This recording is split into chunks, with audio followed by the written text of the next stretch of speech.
Hello and welcome to This Week at the Lake, a production by the Lake Monticello Broadcast Group, found on channel 977 and also on YouTube. I'm your host today, Ida Swenson, and I'm very pleased to welcome Cheryl Wilkins, who is Director of Emergency Services for Fluvanna County, as well as our own Lake Monticello Chief of Police, Tom Bouvet. So welcome. We're really glad to have you here. Thanks, Ida. Thanks. We've all seen the recent news about the massive snowstorms in the Midwest and the Northeast. And some of us remember Snowmageddon from 2009 and 2010. Some of us probably remember it more than others, right, Tom? Yes.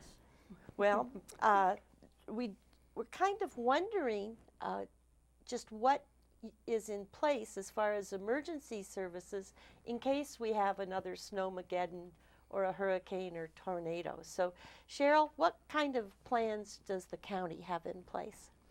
Well, I would say the best thing that anyone can do in looking at the possibilities of a Snowmageddon again is to make sure that you keep yourself and your family safe. Self-sufficiency, because that can help. That helps the county, that we don't need to worry about you right off the bat.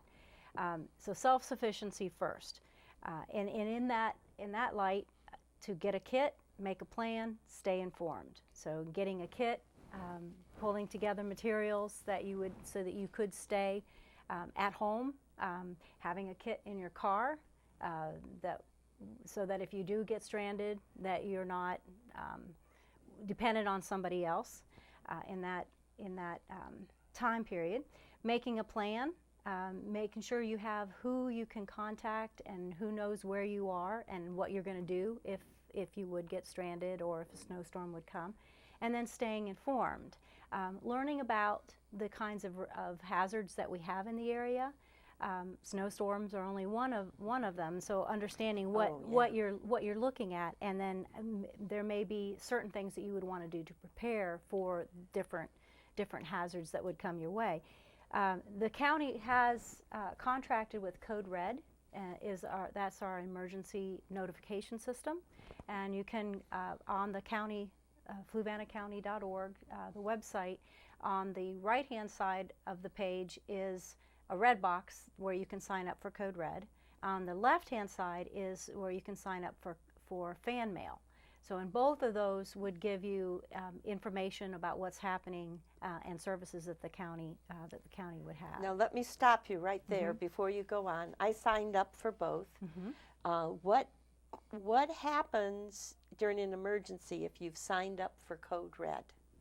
Well, a Code Red is only used in emergencies, like that there's a major snowstorm, Route 53 is closed, take alternate routes home, or something like that. That's the messages that would come through Code Red, not there's a picnic at Pleasant Grove. So we would only use that if there is emergencies and that are pinpointed too, because we can pinpoint the lake area, we can pinpoint Bremo area, if there's emergencies that are happening in those particular areas. So how would I get that emergency alert? Would it be in my email? Would it be on my cell phone? On my home phone? Yes. Depends. Yes, it depends. Yes, all of those. It depends on how you sign up. The Code Red system automatically will pick up all the landlines. So if you have a landline, it'll automatically pick that up. But a lot of people don't have landlines, they only have cell. So you would have to go in and register your cell phone, or if you want to get text alerts or email, you can go in and change that. Oh, that's wonderful. I find that very reassuring. So. What else? You started to say something else. Being self-sufficient, I think, is really important. But there are times when the emergencies are bigger than what you can handle yourself, and for your protecting your family. So when you are trying to take care of yourself and your neighbors, that allows the county to concentrate on emergency actions. And our number one priority is to keep the emergency services going. So making sure, like VDOT, for example, plows all of the county roads. And I think inside the lake it's a little different because of the gated community. But the county doesn't, we don't plow main roads. We only plow the county resources. So the fire departments, the rescue squads, the county buildings, the schools, all of that would be prioritized, is prioritized and handled that way. So to be able to get emergency vehicles out to you if your self-sufficiency has ended, and you need to call 911. Okay, so I did a little research before getting ready for this program, and I went on a couple websites where I found lists of what to have on hand and how to make a plan for your home to be prepared. This came from ready.gov, which I believe is put out by FEMA. Yes. And it has not only a list for a preparedness kit to have ready in your home, but also how to make those emergency contact plans. Likewise, on the Red Cross homepage, they have how to plan for an emergency, what to do to be prepared, and I found that very helpful. Yes, and there's also on the county's website under emergency services, there's also some additional community resources. And we also have a variety of brochures. This one is also from Ready, Virginia, so it's tied with ready.gov. And this one is specifically for seniors. It has a little more information about putting out together your whole plan. And then there's another one that's more general, a little more general too. So there are resources like this available both on the county's website and then, like you said, in the ready.gov. So you said you could pick that brochure up at the county office You can. building? You can come see me. Is there any other place you can get that brochure? I'm sorry. I can leave some with you. Well, I was going to suggest that, so anyone who's watching this program will leave some up in the main office. And if you want to come into the main office during business hours, just ask for the brochure about the emergency plans, and one of our delightful receptionists will be happy to help you, I'm sure. Sure, we can do that. Great. If I could add too, the being prepared part based on our experience here is, it could be simple things. If you're the kind of person that needs a certain type of food to be equal, so to speak, then that's what you should get as part of your emergency pack. Make sure you have medications, just all kinds of things personal to you. It may not just be about food, water, and heat. Right. And from what our experience was too, some people don't even have a snow shovel when it starts snowing. So just the ability of them getting out of their house becomes quite the chore if they don't have that. So a lot of things this site will help you with, but you need to personalize it to you as well. So I was going to ask about communications networks, because I know this is something that the county has been working on, and I know that it's something that the lake consistently looks at here. So what does the county have other than the Code Red in terms of emergency communications? Well, we do have a county-wide public safety radio system, and as anybody who uses it regularly knows that there's a lot of holes in it. And 2012, 2013, the Board of Supervisors set aside a pot of money for a new system, and that money now is going to be able to be spent starting this year. We have the request for proposals went out in December, and we're expecting proposals back from vendors to build a whole new system the first week in March. Then it'll mean choosing a vendor and negotiating the contracts and everything, and hopefully we will be able to sign a contract in June with a start date then soon after that. And that will mean right now we have one receive and transmit tower, and then 3 receive only in the site in the county. So if one of those links goes down, you have a whole area that doesn't have radio coverage. So the new system will have a lot more links, and it'll go around, the signals will go around the county, and an easy way to describe it, so that if one link goes down, you can still, the radios are still going to work and function as if the system remained whole. It'll mean additional radios, but the coverage will be the big thing, because we do have areas of the county where the firefighters, for example, need to put an apparatus on top of the hill to use as a to transmit back to Fluvanna, which is, and I understand on the far side here of the lake, there's a lot of issues with radio coverage too. So it's not just out in the hinterlands of the county, it's even in this area too that our radios do have problems. So that's in process. We're trying to ask the big questions to make sure that we have everything covered as far as for our emergency responders. Then that's Sheriff's Department, Fire, Rescue, and the Lake Police also are all on that. All on those systems. There are, back in the fall, there were 3 new tower sites that were approved in the county, 2 of which are ones that we really want for public safety equipment on them. One is in the Bremo area and one is in Kent Store, which will greatly affect the coverage in those areas on that side of the county. So that's I mean, we're very excited about that the project is finally moving ahead and that there is funding in place for that. Oh, good. And in case, I know back a couple years ago, I mean, we do have redundancy and we also have backup with our 911 center.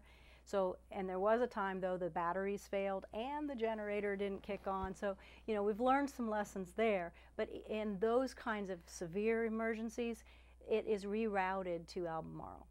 And if it would be an extended period of time, our dispatchers would actually go to the Albemarle 911 center and it would continue. You would not know, calling in, you would not know anything is different. But there are some backup plans for, you know, so that just because the phones might be down or here locally does not mean that the system is down. So what about here at the lake, Tom, in terms of telecommunications? Well, we're radio communications, like Cheryl was saying. We are on the Sheriff's Office, Sheriff's Channel 2 right now. I know, because with all the improvements we did with narrow banding, we were able to develop our system to where we have our own local system, which is on the UHF frequencies that we talk with our maintenance department with and our own people. And we also have the VHF Sheriff's channels coming through our UHF radios on a repeater system. We're pretty fortunate we can talk to the Sheriff's office from anywhere in the lake on our repeater system, because all we have to do is make it to the water plant, or the sewer plant right down on top of the hill there. Yeah. All we have to do is get there, and we were as well fortunate enough to put our antenna on top of the Verizon tower that's there. So we can talk to anybody. Awesome. And the nice thing about when we designed this system, it doesn't matter what they change to. They could change to a Klingon-based system, and all we have to do is put one radio at our site, and we're good. So we're all pretty good for communications as far as that goes. But I understand you have a little bit of old school communication as a backup as well. How many of you and your guys are certified ham radio operators? Well, we just have 3 out of the 7 right now, but it's not as old school as you think. The county use that everywhere around the world. Yeah. A ham radio technology to use things like that. So we actually have a base ham site at our building with a base station, and we also have the capability to do it on our radios in the cars as well. So again, with 3 of our Joe, everybody knows Joe. He's famous. Yeah. He's an amateur extra operator. I'm an extra operator. And we have Jason Biba, who's a general. So we're trying to get everybody trained up, but a lot of training in the police world, so it's going to take a toll at some point. But it's mostly independent study, and you go to somewhere to take a test. So we'll get that at some point.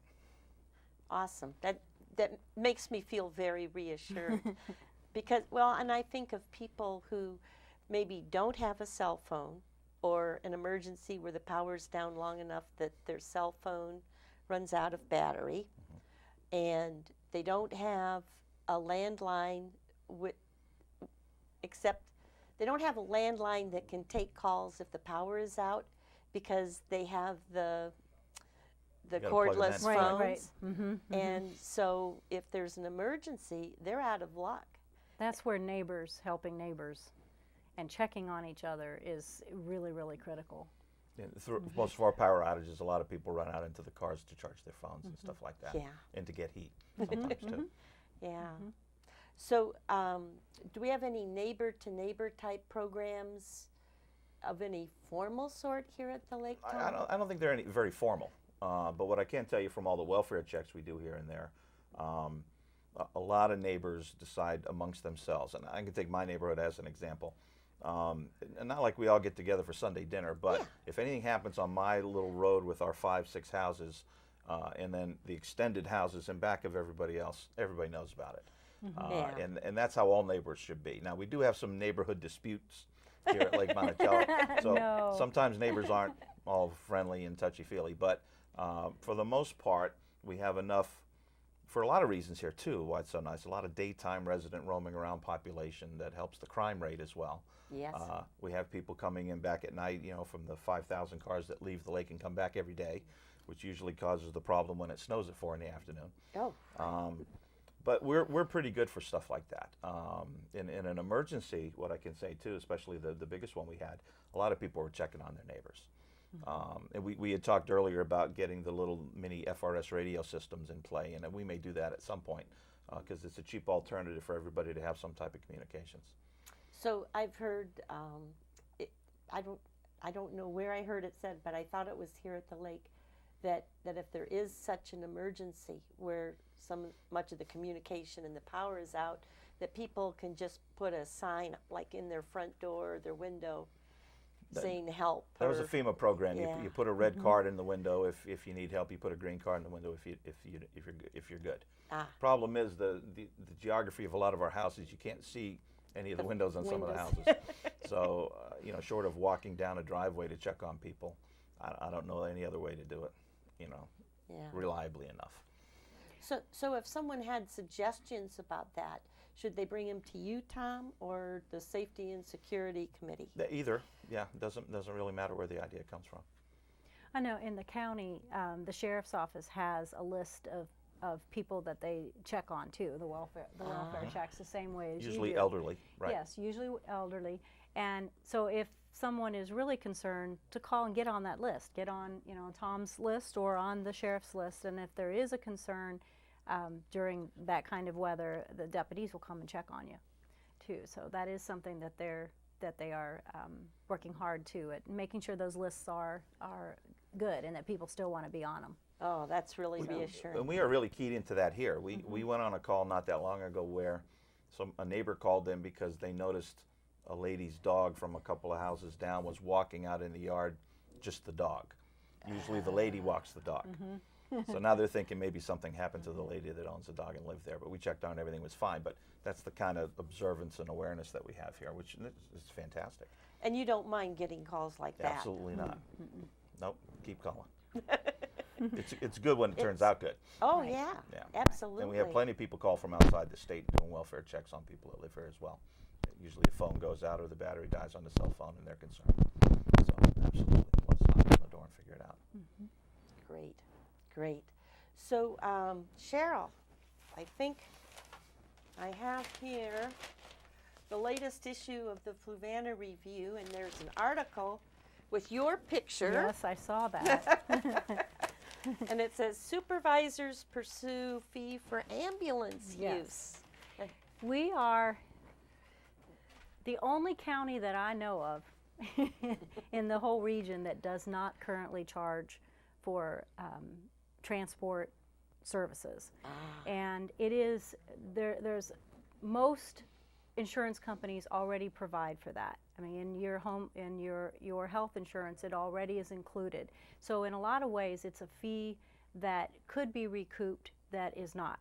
So, and especially in a time when EMS costs are rising and the Board of Supervisors are really looking for how do we balance that, I think it's a very good time to start looking at that. And because in a lot of ways, that money's just being ignored and thrown, not utilized to full possibilities. Right. So they are considering a plan and have asked staff to put together recommendations, and then I know they're wanting to be very involved with all the details of it, and there are a lot of details because it's a very complicated and complex project.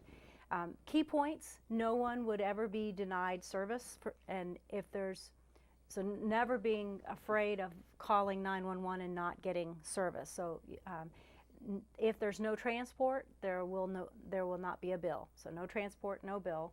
You're only billed for the time that you're in the ambulance, or that service from your place to the hospital, or to, like, if you're needing to be transported to the helicopter, or that kind of thing. So it's only transport, and like I said, most insurance companies already pay for that process. So I know that there are 3 different plans that are being looked at. Well, there's 3 different styles, and I designed a page for the Board of Supervisors to be able to kind of weed through this because of all of the details that are in this whole process. And this sheet is not currently on our website, but when we get more of the cost recovery program up on the website, this would probably, I can make sure that it's up there.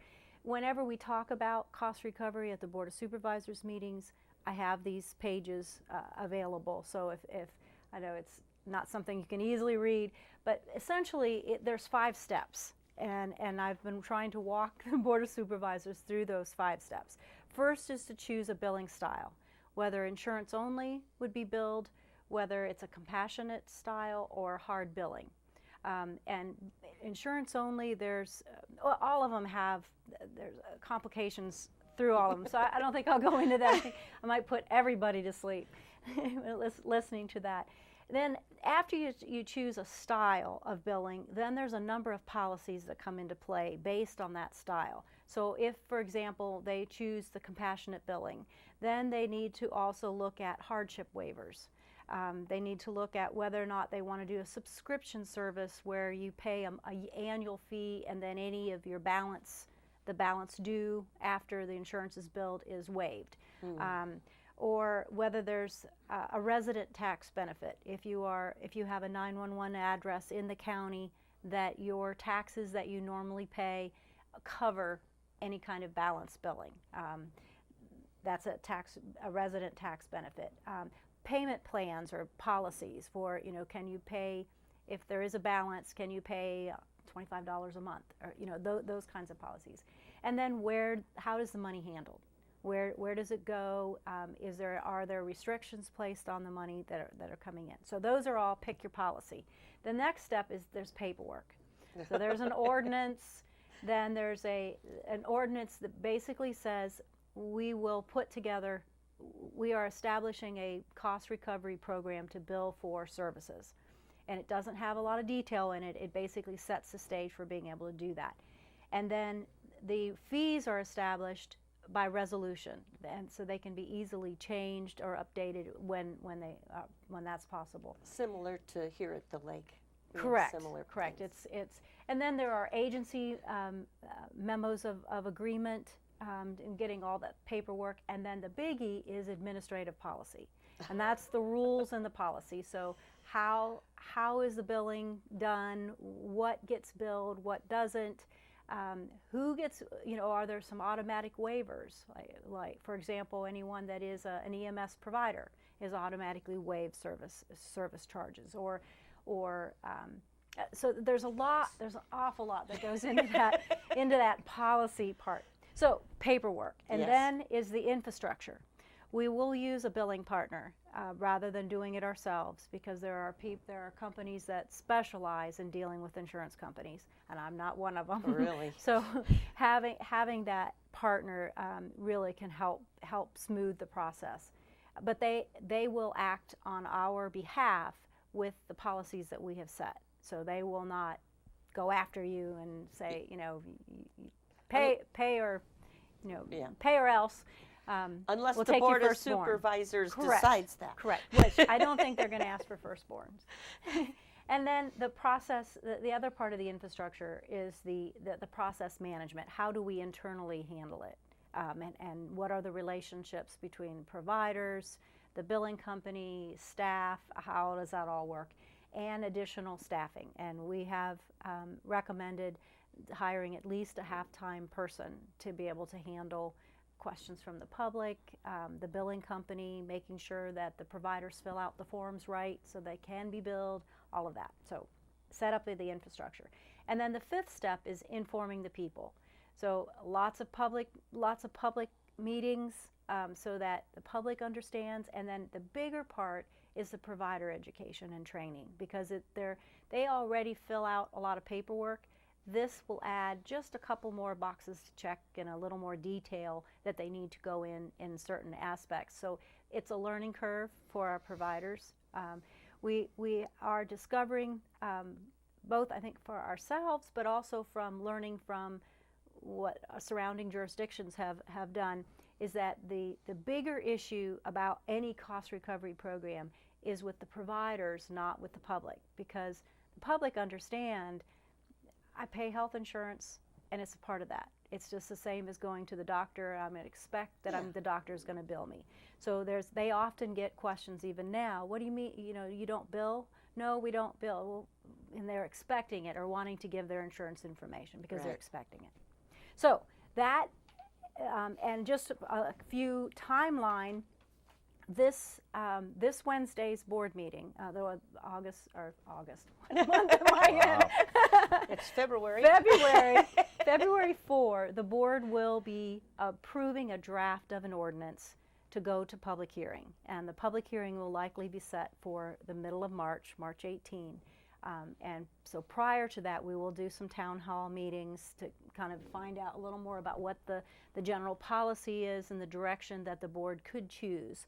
And then at the public hearing, the public will be able to give your feedback to the Board of Supervisors on what you like, what you don't like, what questions you have. That really helps inform the process. And then we have already been the board has already approved for us to go ahead and hire a billing company. So we're in process of doing that. Then the March 18 is when the adoption of the ordinance will happen, and also so getting the program, assuming everything assume that they want to do it and it goes forward. Then probably in April, one of the board meetings, the board will approve the rules and policy, or that part. So it would be, it'll be a compassionate program with hardship waivers that say blah, blah, blah, blah. And we set the fees at X, Y, and Z. So that'll all happen probably April. And then there'll be more information and education with an anticipated start date of sometime July, August, September.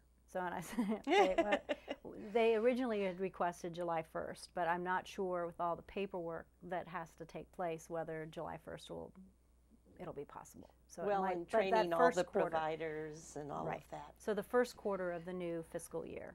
So what are you going to do between now and July?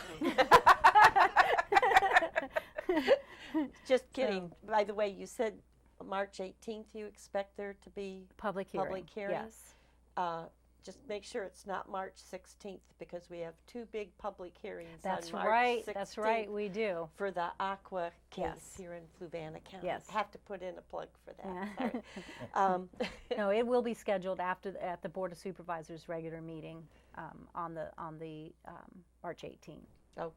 Okay, good. If they decide they want to go ahead, if they do which it. I think they will. So Tom, you have some emergency things in place that I'm not sure everyone knows about. So let's start with the lockout service that you mentioned at the last board meeting. Yeah, I'm pretty sure everybody knows about that. I mean, we do a couple hundred of those every year, and I think we're one of the last agencies that still does that. If you lock your keys in your car, lock yourself out of your house, we'll try to get you in. And most of the time we can get you in. There's only very rare occasions where we can't get you back into your house or car. They are designing cars to where our tools don't work on those. I mean, we can get in and hit the lock button and everything. It still doesn't work. So we had one particularly tough case at the Food Lion where there was a kid in the car, and we could not get the car. We were hitting all the right buttons. We were pulling the door handles. We're doing everything. Finally, fire department broke a window. So ultimately, there's glass. You can always get into a car. Mm-hmm. But we do it because it really saves the residents here about an hour and a half worth of time and about $130 from a locksmith. So that's why we do it. And we've always done it. I think it's great. And you have a few other services Well, again, most of the people know what we do around here. When we talk about a major snowstorm or any kind of snowstorm, we pretty much busy ourselves with, cutting trees out of the road, along with the maintenance department, which is great help for that as well. We try to handle all of the emergency parts of it, so maintenance can concentrate on plowing the roads, doing the snow. Right. So if somebody runs off the road, we have tow straps in the cars. We all have SUVs now. No more Crown Vics left. So we are able to pull cars back onto the road and send them on their way, because for some reason around here, people like to drive around in the snow when they really should be sitting at home. So we have a lot of cars run off the road, and you only need 1/4 of an inch of snow or ice to run off the road. Oh, yeah. And we have hills around here. When we're talking about doing things like that, we have all the tow straps, we have the vehicles to be able to do it. Hopefully people don't get chainsaws? hurt. We have chainsaws in the cars. We have, just to continue, we have AEDs, automatic external defibrillators, and we have medical kits, all kinds of specialty tools here and there, with all the normal cop stuff. And when there's an emergency phoned in to the rescue squad, who's usually the first one on the scene here at the lake? Well, we are usually, but it really depends on what we have going on too, and what the type of call that it is. Oh, yeah. I mean, if it's a fall call, we're going to try to be there first. If it's a cardiac stroke, medical situation, diabetes, things like that, we're going to try to be there first. As Cheryl said, that she didn't really say, but the rescue squad is very busy. Yes. They have a lot of calls. The addition of the county squad has helped here, because when our squad was handling a lot of calls, that meant we got to the scene of a call and we might have to be there for 45 minutes waiting for an ambulance to get on scene. So that's why we do it too. Yeah. Well, and with the contract crew, I know for Lake Monticello response time, it has decreased the total call time by 40 minutes. Wow. Oh, So absolutely. which is because primarily they can concentrate on their first due, and the contract crew concentrates on their first due on the other side of the county. So there's a lot more share. But I will say we see the county crew a lot here. Yeah. Yes. Yeah. Because if the ambulance, depending on when the ambulances are out, and also that's other good news. The board has approved adding the second crew to the contract crew, and so they will be fully on board by March 1st, so that we'll have a 24/7 medic crew in the county, operating out of Palmyra Rescue Station. So that will be That's awesome. we're going more toward that goal to have ALS provided 24/7, because there still are a couple of nights that the lake rescue does not have medics on board. So I mean, that'll be really good that we have at least one, and sometimes I think on weekends there's like 5 medic teams or something like that. Yeah, I used to go to the board meetings and talk about how busy Yeah. our rescue squad was in the rest of the county. yeah. The addition of the county paid crew has been fabulous for us, Yes. even for us. Yeah. Yes. Oh, 'Cause that's good, and all the more reason to recover some of the costs through billing. Right. That's right, because it allows then for more. I mean, if the billing money can come in and cover that contract, then the money that's already in place can continue to be in place for supplies, services, ambulances, all of that is only going up. So, anything you'd like to add to what we've already talked about? Anything that we missed? Well, again, I mean, if I could say just a few points about what we do here. Everybody knows what we do here. We've always been doing this. And you're talking about the police Lake department. Lake Monticello. Lake Monticello. Police and maintenance. We sort of have a varied response. I mean, we'll respond to emergencies. If we don't need the maintenance department, it's just us. Yeah. If we need the maintenance department, it's us and maintenance. Usually snowstorms, things like that, trees down. It could be. We had a high wind incident thing yesterday where a couple of trees came down. So maintenance is going to handle those things if we don't handle them. The other part of the snow removal part, I don't think most people realize this, is our trash removal improved property fee covers all the snow removal for the year. The actual component of that is probably $8 to $10 per property per year. Wow. For every single snowstorm that we have throughout the year. So the money is fantastic. It's already funded. Oh, yeah. So the maintenance department, again, rotates their guys to be able to clear the roads. Usually when we have a snow event, and let's just say it snows and then it stops snowing, we should be able to get the roads passable driving around within about 6 to 8 hours with the equipment that we have, and probably totally clear within a day and a half, 2 days. Obviously, once we get the roads passable, we can sort of retool a little bit and then take our time doing the rest of that. And again, during that time, the police department busies itself with emergency mitigation, people running off the road, welfare checks, people who have no power who need some type of assistance. So that's, again, if somebody, back to the preparedness thing, if they handle a way to cook food, camp stove, people who go camping a lot, usually we don't hear from them in an emergency. They just say, As oh, long we're as they do it camping. outside. Well, that's Yeah. So key they're just camping for a couple of days, and Right. that's fine. Right. We've Self-sufficient. also had calls on the other side of that where the power, I think the power went out, sunny day power outage went out at like noontime. Yeah. We had guys calling us at 1 o'clock saying they're going to starve. I mean, it's just an hour later. So we don't really get to choose which calls we respond to. We're going to try to respond to all of them. Yeah. So I mean, it's if you can be prepared and not need services during an emergency, Right. we can focus on the people who are having the heart attack, short of breath, cabin fever, whatever it is. Or need oxygen because Right. now their concentrator doesn't That's work. exactly right. And again, like Cheryl said, there's a list for people who need special things like that. Usually that's not going to be a problem. So if anyone has a special need like that and they haven't notified the Lake Monticello Police Department or the county You can actually sheriffs, just you notify should. the county. We had Cheryl put on a big workshop with social services, and they were all there. And if you notify them, everybody knows. So maybe it's better if it just stays in one spot. Well, I love that you guys have good communication that way. Yeah. Not just during an emergency, but all the time. Right. It's Yeah. very And it's good. improving, and I think that's one of the exciting parts of my job too, is learning, because it's that surrounding yourself with good people and people who can do the job better than I can. I can't fight a fire, but I'm really glad the guys that are out there can do it and can do it well. But it's building those relationships, and if there is an issue, to bring it to our attention so that we can work it out, so that we don't have the catastrophic kinds of things happen. So, Well, we've had to do things on the fly. We've had to set up shelters on the fly. We've had to Right. mitigate problems. I mentioned the 4 o'clock in the afternoon snowstorm that stranded several hundred people on every avenue coming into this area.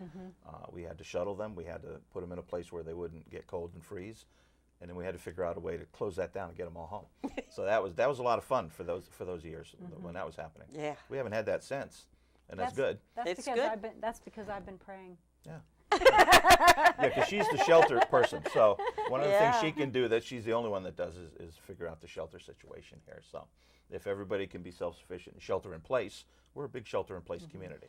Well, and I know a lot of people reached out to their neighbors and brought their neighbors into their home because they had a gas fireplace or generator. some way Right. to keep everything going. And I thought that was just one of the big blessings about living in a community Great like community this. here. Yes, it is. It is. It is. And that's one thing I miss, having a wood stove. So if it goes out, I have to find somebody who has a wood stove. Well, although I should mention, if you do have a wood stove and you need emergency heat, using the Yes. wood, don't go out and chop the wood while the storm is happening. Right. That's a good point. We've had that too. So I mean, if you need to have the wood to burn, get it beforehand, so you don't have to exert yourself in the It's snow. part of that preparedness. Right, Yes. that's right. Yeah. Yes, and I think it goes right back to remind everybody that you do need to have a preparedness plan and a preparedness kit in place so that when we have an emergency, you're ready. And please don't wait until the hour or two before the storm, because a lot of people that got caught on that first snowstorm of Stormageddon, when it started at 4, they were rushing to the grocery store or Walmart or someplace to get their batteries or their bread or milk or toilet paper, and so plan ahead, folks. And I'd just like to thank you again for being here today. This has been very informative. Thank you. I enjoyed it Good. very much. So thank you very much for doing this. Well, thank you. And so this brings our program to a close. We thank you for watching, and we hope that you will continue to watch This Week at the Lake. Remember that we have a new program each week, and we're proud of the work that the broadcast group does to serve our community. By the way, they're always looking for volunteers, so if you have special skills to add, do check us out. So once again, have a great week. Stay well, stay warm, and be prepared. This is Ida Swinson saying so long for This Week at the Lake.